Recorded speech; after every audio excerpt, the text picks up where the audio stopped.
Hello, hello, hello. Welcome back to another episode of the Miss Juliet English Channel. I am your host, Juliet, and I am feeling absolutely fantastic today. I've got my coffee, I've got my grammar notes, and I usually have my co-host Romeo, but Romeo, are you asleep on the microphone again? What? Who? I didn't do it. The cat ate the homework. Hi, Juliet. Hi, everyone. Good morning, sleeping beauty. You look like you've been fighting a war in your sleep. Rough night? You have no idea. I had the craziest night. I think I slept for 10 hours, but I feel more tired than when I went to bed. I had this incredibly long, complicated dream. Well, that is actually perfect timing, Romeo, because today we are going to talk exactly about that. We are discussing how to talk about dreams in English. Oh, nice. Because I really need to tell you about this dream. It involves a penguin and a double-decker bus. Okay, hold on to that thought. Before we get to the penguin, let's look at the grammar. When you woke up and wanted to tell me about the dream, what verb tense were you thinking of using? Simple past, like I saw a penguin. That works for the main actions. But to really tell a dream story, to set the atmosphere, we usually use the past continuous. Do you remember how to form that? Past continuous. That's was or were plus the ing verb, right? Gold star for Romeo. Exactly. So instead of just saying, I saw a penguin, you set the scene. You say, I was walking down the street and the sun was shining. Okay, let me try. So, I was sitting on a cloud and I was eating a giant bowl of spaghetti. But the spaghetti wasn't pasta, it was shoelaces. That sounds absolutely disgusting, but your grammar is perfect. You use the past continuous to describe the background, what was happening around you. Then, when something sudden happens, you switch to the simple past. Okay, so I was eating the shoelace spaghetti when suddenly a penguin jumped out of the bowl. Perfect. That is the classic storytelling formula for dreams. Background in past continuous, action in simple past. Now, how did the dream feel? Was it scary? No, not scary. It was just weird. Really, really clear though. Like it felt real. If a dream feels very real, very detailed, we call that a vivid dream. V-I-V-I-D. Vivid. Yeah, it was super vivid. I could taste the shoelaces. Yuck. And if it was just weird, confusing, and didn't make sense, we call that bizarre or surreal. Definitely surreal. Now, what if it was scary? Like, last week I dreamt I went to work without my trousers. Ah, the classic. That is an anxiety dream, but generally a bad dream is called a nightmare. Right, a nightmare. Is there a word for when you have the same dream again and again? Because I have the trousers dream like once a month. Yes, that is called a recurring dream. Recurring means it happens repeatedly. It usually means you are stressed about something in real life, Romeo. Maybe I'm just stressed about my fashion sense. Possibly. Now, speaking of sleeping, we have so many great phrasal verbs and idioms about the act of sleeping itself. Before you had this dream, did you fall asleep quickly? Oh, yeah. I was so tired. As soon as my head hit the pillow, I was gone. We have an idiom for that. I went out like a light. Like a light bulb? Click. Exactly. I went out like a light means you fell asleep instantly. Or you could say, I drifted off. That's a nice phrasal verb. It sounds gentle. I slowly drifted off to sleep. That sounds nice. But sometimes, Juliet, I have the opposite problem. Sometimes I get into bed and I just move around. Left, right, pillow flip, blanket off, blanket on. We call that tossing and turning. I was tossing and turning all night. Yeah, I hate that. It usually happens when I drink coffee at 9 p.m. Well, that's your own fault. If you toss and turn all night, you probably don't get a wink of sleep. Not a wink. I like that. It means zero sleep, right? Exactly. Now, here is a question for you. Do you ever dream when you are awake? When I'm awake?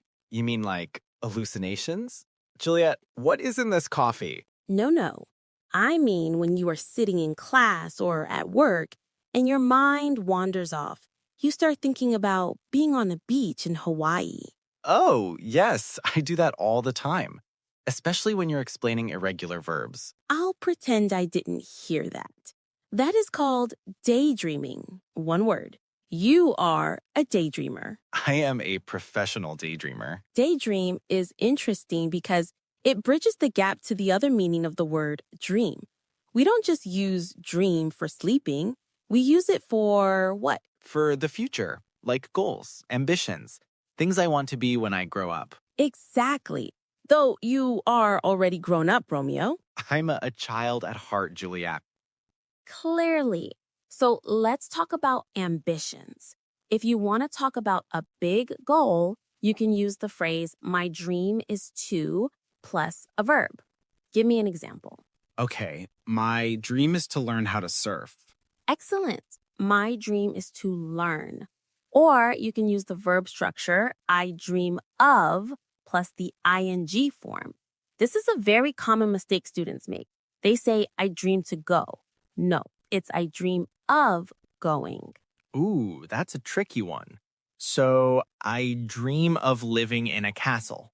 Perfect. I dream of living. I dream of becoming. I dream of winning the lottery. Don't we all? I dream of winning the lottery every single day. That is a very common dream. Now, what if you have a really, really big dream, something huge, like going to Mars? We have an idiom for that. We say the sky is the limit. Meaning there is no limit. Exactly. It encourages someone to dream big. Don't worry about the cost, Romeo. The sky is the limit. I wish my bank manager would say that. Me too. But on the negative side, if a dream is too crazy, like you said, winning the lottery or me becoming the Queen of England, we call that a pipe dream. A pipe dream. Pipe? Like a water pipe? Yes, it comes from old history, actually, referencing smoking pipes that made people hallucinate. A pipe dream is an idea that is impossible or very unlikely to happen. So my plan to become a professional dinosaur hunter is a pipe dream? Since dinosaurs are extinct, yes, Romeo, that is a total pipe dream. Crushing my spirit, Juliet. Crushing my spirit. I'm just keeping you grounded. Grounded means realistic. But hey, you should still try. We have a phrase, chase your dreams. It implies action. You aren't just sleeping. You are running after what you want. I like that. I'm chasing my dreams. It sounds like an action movie. It does. Now, have you heard of the term bucket list? Oh, yes, the movie with Morgan Freeman. Exactly. A bucket list is a list of all the things you want to achieve before you, kick the bucket, which is a slang way of saying die. It's a bit morbid, but useful. What is on your bucket list, Julia? I think top of my bucket list is to write a novel. I've always wanted to do that. What about you? Top of my bucket list? To eat pizza in Naples, Italy. That is a very achievable dream. That's not a pipe dream at all. And number 2 is to meet a friendly bear. Okay, back to pipe dreams, or maybe nightmares. Please don't chase bears, Romeo. Noted. No chasing bears. Let's do a little role play practice. I want to mix these two topics up, sleep dreams and future dreams. I'm going to ask you some questions, and I want you to answer using the vocabulary we just learned. Ready? I was born ready.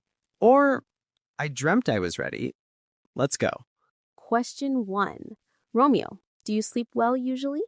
Generally, yes. I usually go out like a light.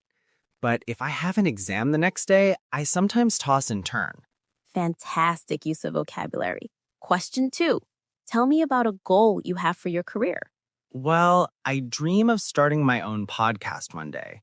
A solo podcast. Just me talking about snacks. I dream of starting. Perfect grammar. And is that a realistic goal? I think so. The sky's the limit, right? Unless nobody listens, then it might be a pipe dream. You are on fire today. Okay, last one. Tell me about a weird sleep experience. Last night, I had a lucid dream. Ooh, fancy word. Explain lucid dream to the listeners. A lucid dream is when you're dreaming, but you know you're dreaming, so you can control it. Exactly. That is advanced vocabulary. So you had a lucid dream?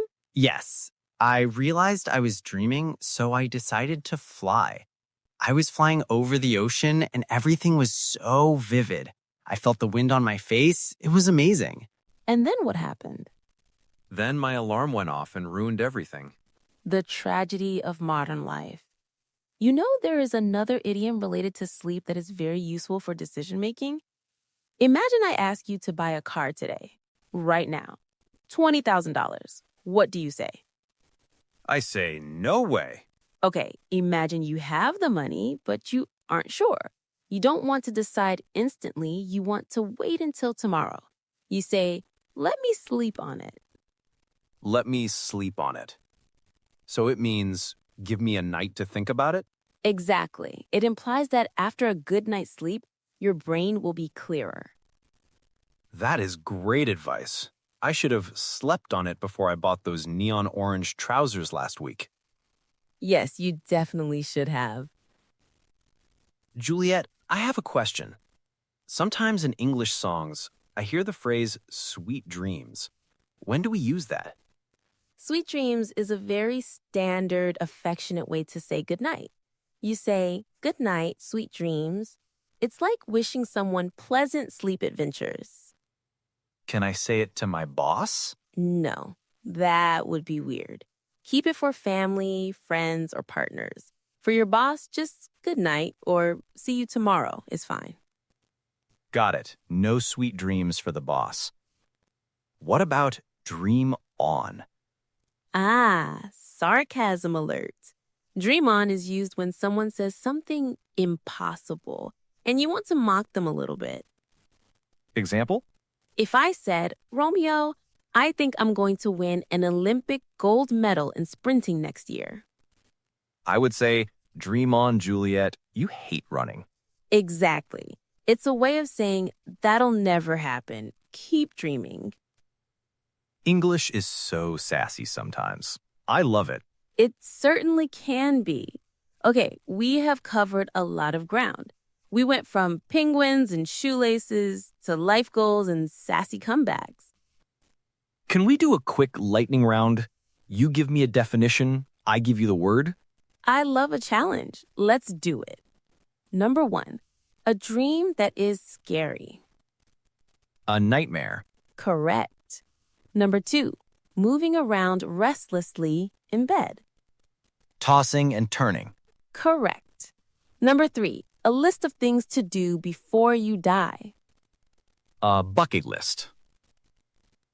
Number 4, a goal that is impossible or very unlikely. A pipe dream. Number 5, to fall asleep instantly. To go out like a light. And finally, the grammar tense used to set the background of a story. The past continuous. I was dancing, she was singing. Romeo, I am so proud. I think you might actually be awake now. I am. I feel energized. I feel like chasing my dreams. So, what is the plan for the rest of the day? Well, first I'm going to the bakery to fulfill my dream of eating a croissant. Then I might take a nap. A nap? You just woke up. Hey, dreaming is hard work, Juliet. Fair enough. Well, to all our listeners out there, we hope this episode wasn't a snooze fest. Haha, snooze fest. That means boring, right? Yes, if something is a snooze fest, it makes you want to sleep. This was definitely not a snooze fest. We hope not. We want to hear from you guys in the comments. We have 2 questions for you today. Question 1, what is a recurring dream or nightmare that you have? And question 2, what is the number 1 item on your bucket list? Yes, tell us. I want to know if anyone else dreams about shoelace spaghetti. I really hope not, for their sake. If you enjoyed this, please hit that like button, subscribe to the Miss Juliet English channel, and share this with a friend who loves to daydream. Thank you so much for listening. Keep practicing, keep dreaming big, and remember, if you're stuck on a difficult English grammar point, just sleep on it. It might make sense in the morning. Sweet dreams, everyone. Bye for now. Hey, Juliet, seriously, do you think I could hunt dinosaurs? Dream on, Romeo. Dream on.